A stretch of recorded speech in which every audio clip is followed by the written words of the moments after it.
দেখুন, মহিলারা শবে বরাতের নামাজ কি করে পড়বে? মহিলারা হায়েজ অবস্থায় কি নামাজ পড়তে পারবে কিনা বা রোজা রাখতে পারবে কিনা এই বিষয়গুলো জানাবো। দেখুন, শবে বরাত মানে হচ্ছে মুক্তি রজনী, ভাগ্য রজনী। রাসূল করিম সাল্লাল্লাহু আলাইহি ওয়াসাল্লাম বলেছেন, আল্লাহ পাক রব্বুল আলামিন এই শবে বরাতের রাতে এত পরিমাণ মানুষকে ক্ষমা করে দেন। বনি মুদার, বনি কিলাব এবং আপনার যে এমন একটা বনি কাল্ব নামক একটা গোত্র আছে, ওই গোত্রের মাঝে যতগুলো ছাগল আছে, তার যতগুলো পশম আছে, তত্র পরিমাণ মানুষকে আল্লাহ পাক রব্বুল আলামিন ক্ষমা করে দেন এই রাতে।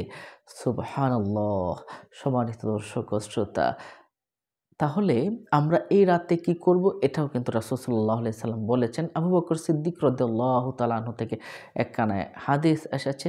ক্বালা রাসূলুল্লাহ সাল্লাল্লাহু আলাইহি ওয়াসাল্লাম, কুমু লাইলাহা।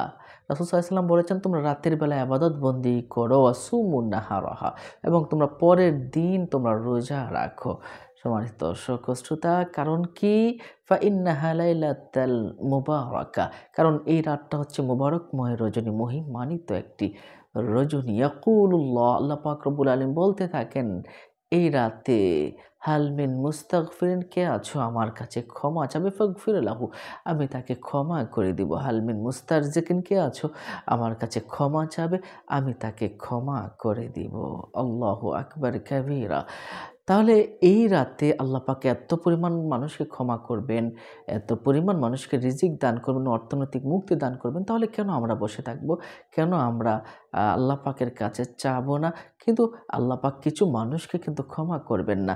যারা মুশরিক এবং যারা হিংসা বিদ্বেষ রাখে মনের ভিতরে, তাদেরকে কিন্তু আল্লাহ পাক ক্ষমা করবেন না। এছাড়াও আল্লাহ পাক রব্বুল আরও কিছু মানুষকে ক্ষমা করবে না, যারা গণক আছে, যারা জিনা করেছে, যারা আল্লাহ পাকের সাথে শরিক করে এবং যারা আপনার মা-বাবার অবাধ্য, তাদেরকে আল্লাহ পাক ক্ষমা করবেন না। আল্লাহ, আল্লাহ আমাদেরকে হেফাজত করুন এবং ক্ষমা করুন। সম্মানিত দর্শক ও শ্রোতা, তাহলে আমরা কি বুঝলাম?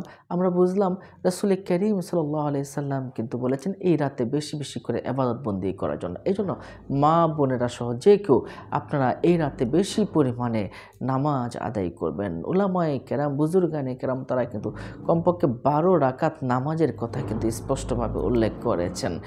তো আপনি যদি মহিলা হয়ে থাকেন, আপনি যদি হায়েজ হয়ে থাকে বা নেফাস হয়ে থাকে, আপনি সম্পূর্ণ নামাজটা আপনি বাদ দিয়ে দিবেন। রোজাও আপনি রাখবেন না, আপনার জন্য এটা মাপ আছে। তো কী করবেন?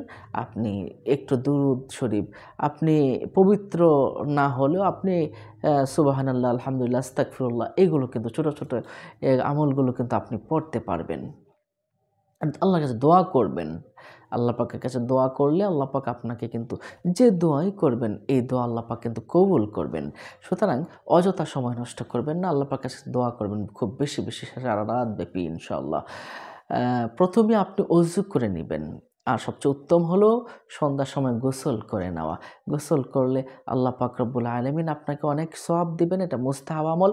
এছাড়াও আপনার শরীরে যদি কোনো অপবিত্র থাকে, অপবিত্রতাও কিন্তু দূর হয়ে যাবে। আল্লাহু আকবার। এবং একটা যঈফ হাদিসে আমরা পেয়েছি যে সন্ধ্যার সময় গোসল করবে, শবে বরাতের রাতে আল্লাহ পাক তার প্রত্যেকটা ফোঁটার বিনিময়ে তাকে নেকি দিতে থাকবেন, নেকি দিতেই থাকবেন। আল্লাহু আকবার। সম্মানিত দর্শক ও শ্রোতা, তাহলে শবে বরাতের নামাজে আপনি দাঁড়িয়ে যাবেন। শবে বরাতের নামাজে দাঁড়ানোর আগে আপনি কিন্তু নিয়ত করে নিতে হবে। নিয়তটা আপনি কি করে করবেন? নিয়ত হলো মনের বিষয়। আপনি মনে, মনে পড়লেও কিন্তু হয়ে যাবে, অথবা আপনি বাংলাতে যদি উচ্চারণ করতে চান করতে পারেন। আমি শবে বরাতে ২ রাকাত নফল নামাজ আদায় করছি, আল্লাহু আকবার।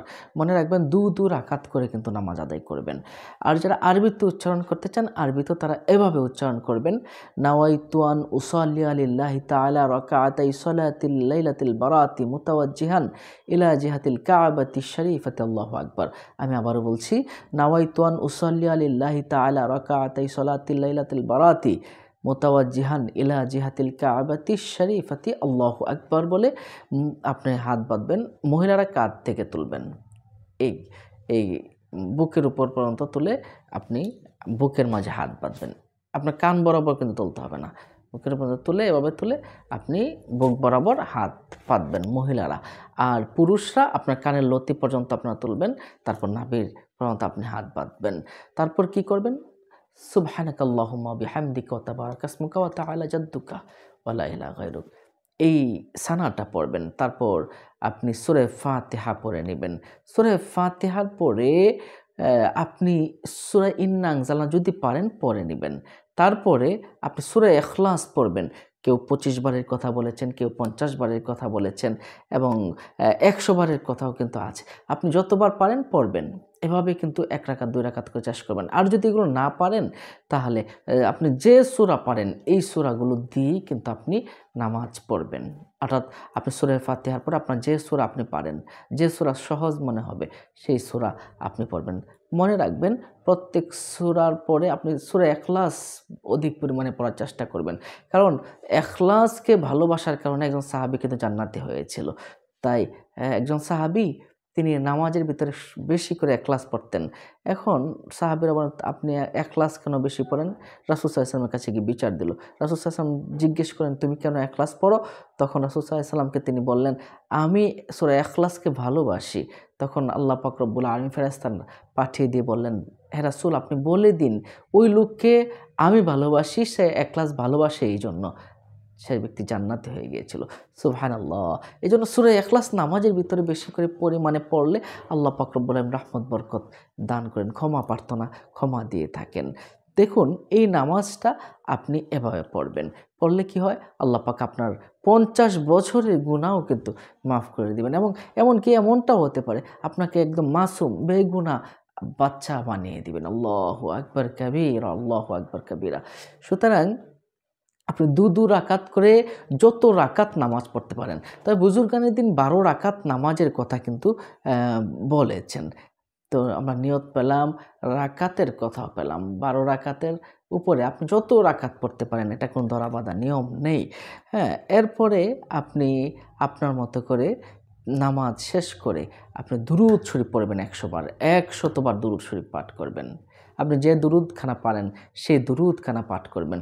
সবচেয়ে ছোট দুরূদ হলো সাল্লাল্লাহু আলাইহি ওয়াসাল্লাম। এভাবে কিন্তু আপনি দুরূদ শরীফ পড়ে আল্লাহর কাছে একটু দোয়া করবেন। কোরআন তেলাওয়াত করবেন, ইস্তেগফার পড়বেন। আল্লাহ নিশ্চয়ই আপনার দোয়াকে কবুল করবেন। সম্মানিত দর্শক ও শ্রোতা, আপনি যদি ভাগ্যবান হতে চান, অবশ্যই এই নামাজটা আপনি পড়বেন। আর পরদিন রোজা রাখবেন। অসুমু নাহারাহা, পরদিন রোজা রাখবেন। সুতরাং আপনি ৩ টা দিন কিন্তু রোজা রাখতে পারেন। একদিন হলো আপনি ২০২৪ সালের আপনি যদি রোজাটা রাখেন তাহলে আজকে গেল শুক্রবার।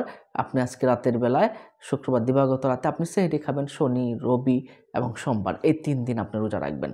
এই ৩ টা আইয়ামে বীজের রোজাও হয়ে যাবে এবং লাইলাতুল বারাতের রোজাও কিন্তু হয়ে যাবে। লাইলাতুল বারাতের রোজা রাখলে কি হয়? লাম তামসাসহুন নারা, তাকে আল্লাহ পাক রব্বুল আলামিন জাহান্নামের আগুনে স্পর্শ করাবে না, যে লাইলাতুল বারাতের রোজা রাখবে। সুবহানাল্লাহি ওয়া বিহামদিহি সুবহানাল্লাহিল আযীম। তাহলে আমরা কি পেলাম?